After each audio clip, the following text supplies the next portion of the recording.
जी, अस्सलाम वालेकुम नाज़रीन, क्या हाल चाल है? ठीक ठाक हो, खैरियत है?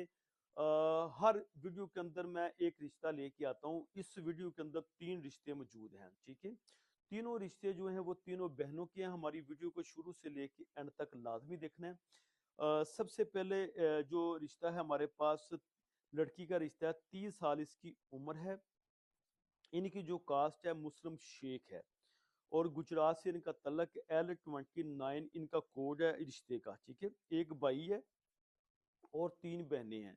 दूसरी बहन जो है, बल्कि इनका 2 मंजिला घर अपना ज़ाती है गुजरात शहर के अंदर।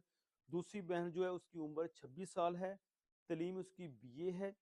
और तीसरी जो बहन इनकी है उसकी उम्र 20 साल है, मैट्रिक उसने किया हुआ है। अगर इन रिश्तों के बारे में डिटेल लेना चाहते हैं तो आप हमारा जो ऊपर नंबर स्क्रीन पे चल रहा है इस पे राब्ता करें, हम इस रिश्ते के नंबर आपको डायरेक्ट दे देंगे। बहुत शुक्रिया।